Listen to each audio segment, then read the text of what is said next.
our man is here, Juliani. Why am I calling you our man? Bana. Sema tu my man, I love your story. He's here to talk about all things Doing Agric.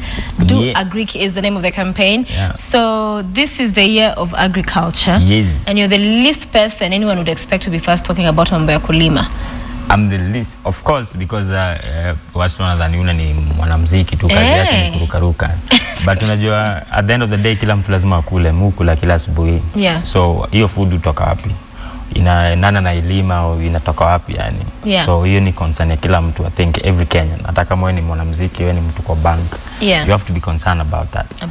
Yeah. And it's a big concern, of course, especially at this time, looking at what's happening in Turkana. But before we get there, talk to us about the campaign. How did you come to be part of, and what is it about? What happened is that last year we joined forces. I was named Poverty Eradication Ambassador by Amiran, Kenya. Yeah. So what happened is that I did a training kidogo ya farming, unajua, and then I realized, whoa, man. Such training ya farming, what do you learn? What is that about? Like the process, basically about the greenhouse, about how to, what time seed, seed gani kuweka, drip system, and I was nilikuwa amazed sana that it's something that is so, yani, anybody can do it. Yeah. It's a process. Because moja situ is the other way of farming. Ile unashanga tu mbegu alafu unangojea. Unaomba Mungu yani hope something comes through. Kunyeshi, but this time you can anticipate the results of the crop. You can anticipate the night. Unaona, so I was really interested and intrigued. So what happened is that we decided to do a tour across the country to just get young people to know about this. So we did youth meetings and youth groups around, unajua, and then we did concerts yani pia kupiga kelele. But now later this year it happened that last year I met the director, one campaign director.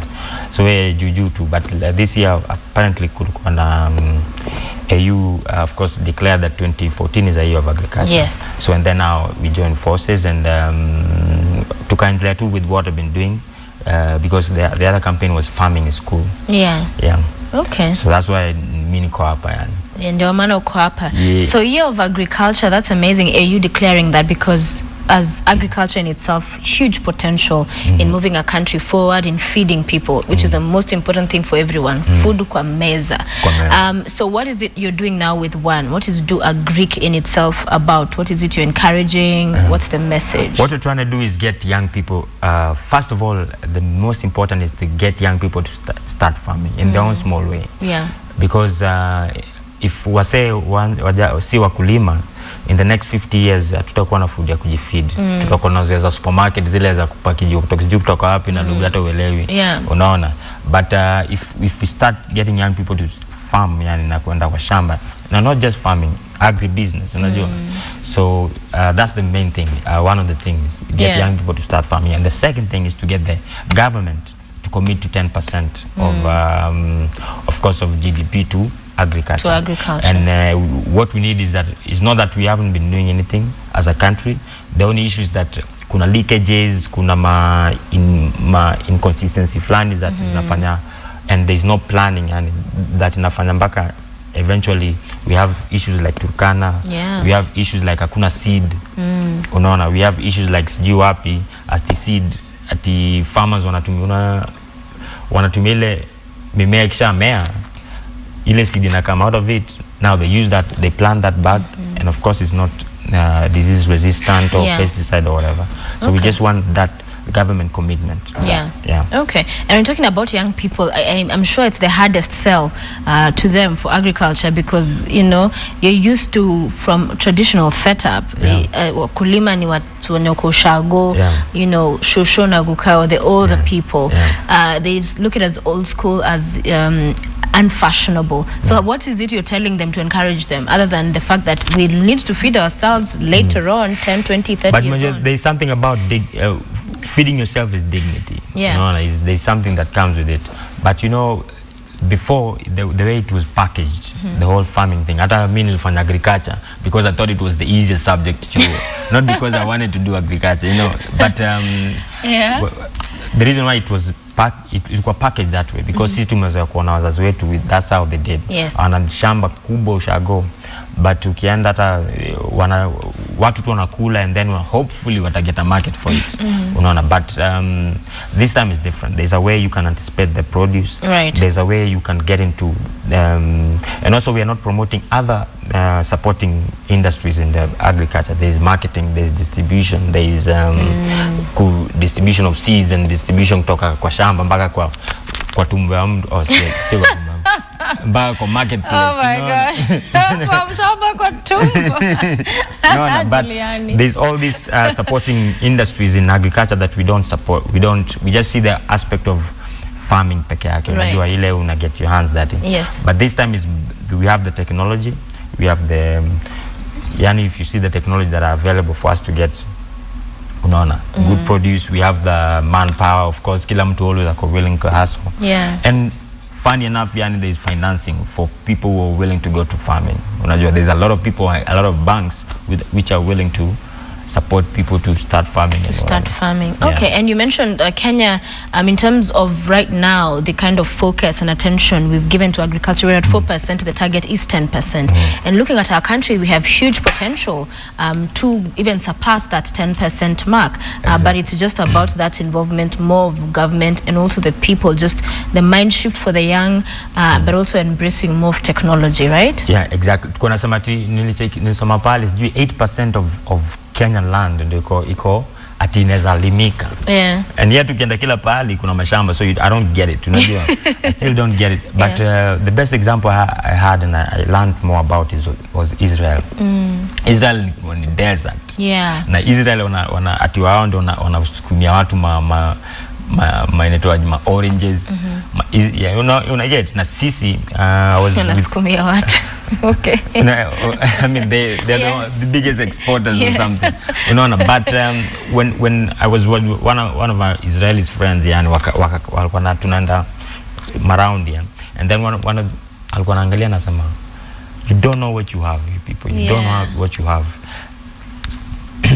Like the rainfall system na nini, we have it.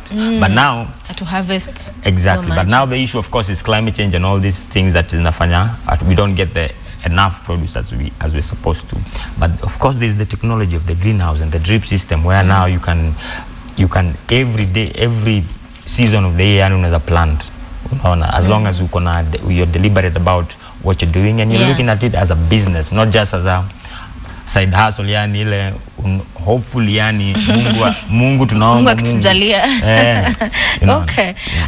So this is a campaign where is it all about raising that awareness of people to come around to be aware of the potential and the strength agriculture has in pushing the country forward, or is there more? Is there funding they're doing? What else is one campaign is just a campaign that is so to raise that, just raise awareness and advocacy. Okay. But myself, I've been a little bit exposed to some of the things that is around. I've met people. So I'm certain about financing. If somebody wants to go to farming, there's financing for mpaka kuna insurance. For your crop, what you just need is people's willingness to start doing something for themselves, because a lot of people, and pia the worst thing out of it is that when you go back to when sisi tulikuwa tuna after shule, the rural urban migration, sisi tulikuwa najua tu for you to get something you have to come to the urban centers. Yes. Kila mtu anataka kuchagua na kama ana come to the urban setting, and yet you have the resources and everything wherever you come from, to make something for yourself. Okay. The good thing kuna devolution sai, so hopefully we hope that the county government will give it a priority. And I've met when we were doing the farming school too, I met like the Eldoret governor, I met some other governors, and them apparently they have I was so encouraged that that's one of the things that that's their main focus. Yes. So we're in a good place, but we just need to push more. True. And as you said very rightfully, climate change becomes the biggest challenge we are facing even going forward with the years coming in terms of how we'll be able to feed ourselves, and devolution stands right there as a great potential and opportunity for this to really work everywhere around the country. But you're in this campaign with other people. Who are these other celebrities that we know about that are part of? Do Agric. Do Agric ni Dibanj na ya Ture. Okay. Ya Torres yani hiyo jina hiyo. Ture hiyo. Hiyo jina, but at least those are the main people that I know. Okay. And then of course there's another kuna other musicians or whoever wale pia wako part of it. So in February 18th uko 19th you're supposed to go to the scene. Maybe I'll meet some of them. Okay.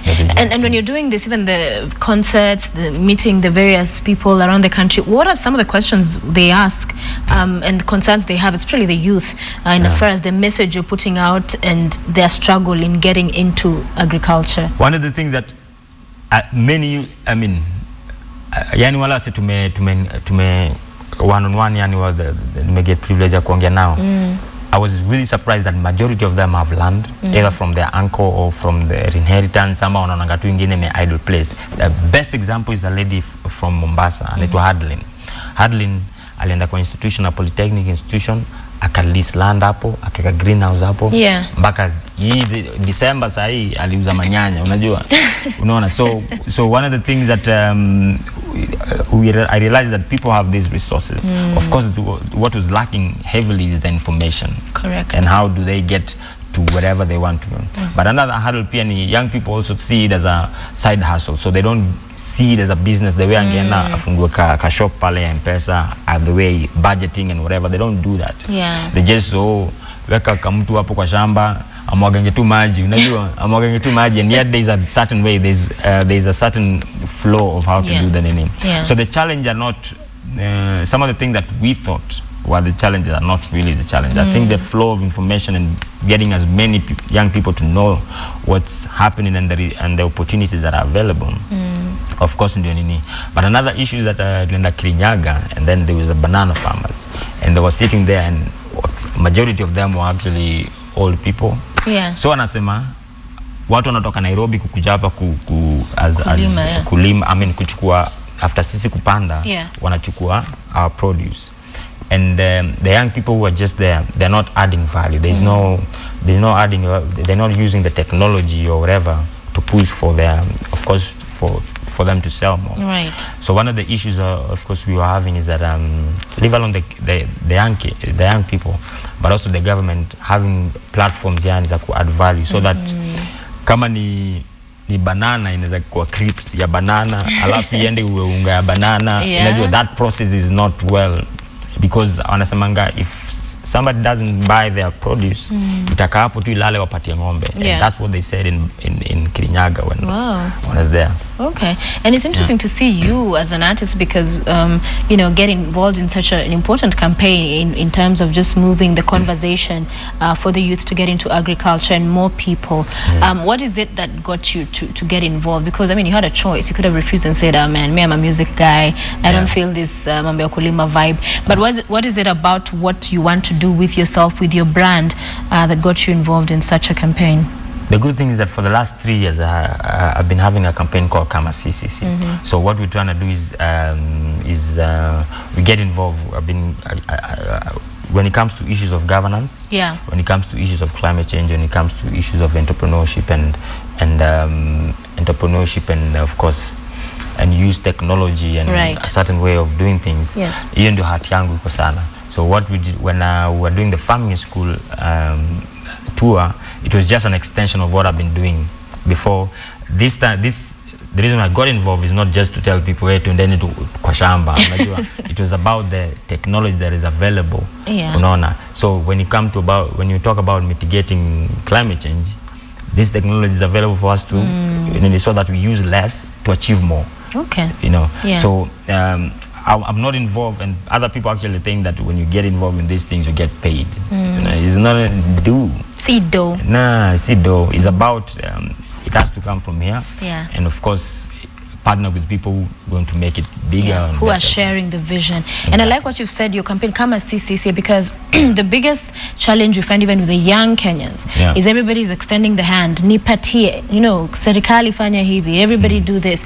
But the fact that you change the conversation and bring it back to Kama, you know, if it's not me. And I think that's a very important message to put out there, so that everybody knows it begins with you. It begins with that person. The young people, I was a little bit disappointed kidogo because when we're talking about young people, they expect to be handed over the whatever. Yeah, they want handouts. Wanagoja even when it comes to governance, wanagoja nyinyi wazee hamtaki kuachia sisi vijana viti. Unajua, and yet your young people, you're the majority, you're supposed to go out there and vote whoever you want to vote, the right person to vote in.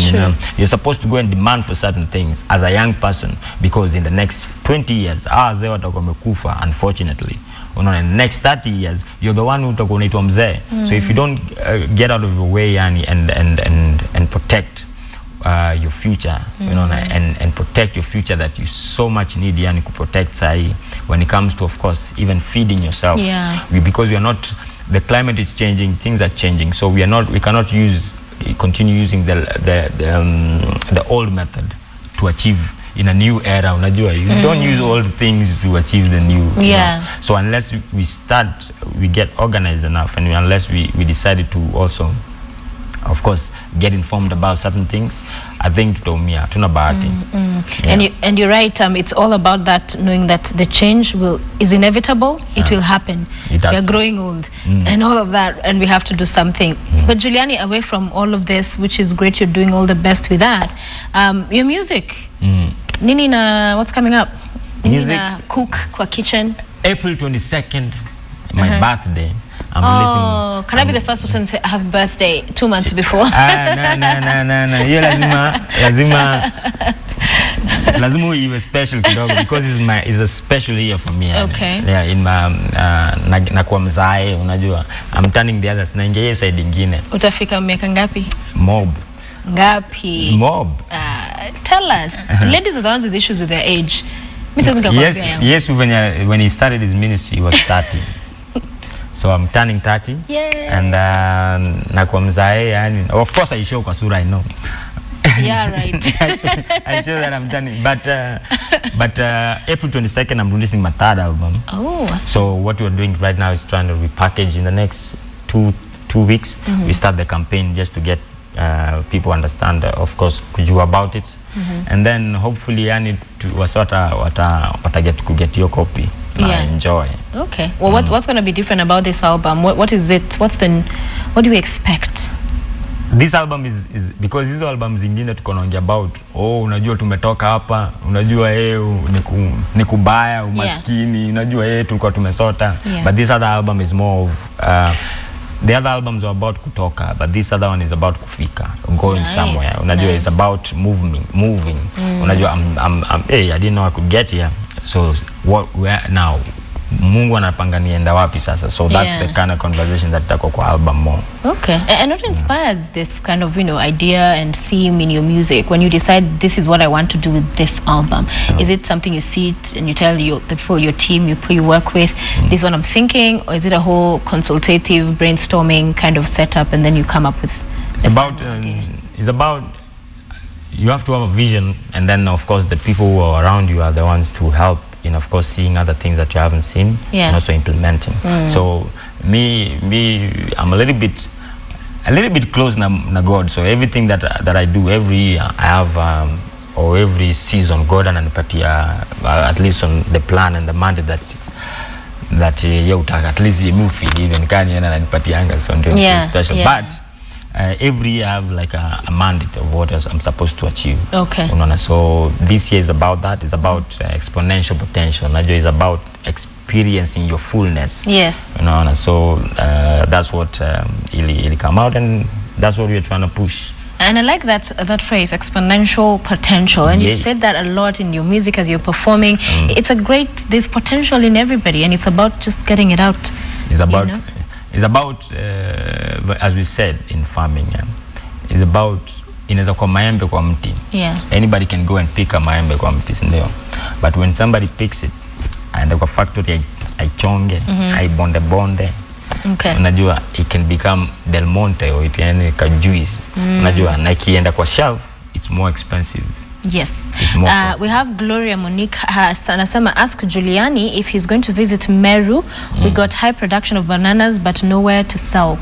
Exactly. The marketplace, I think until the farmers decide for themselves and use the available tools tools.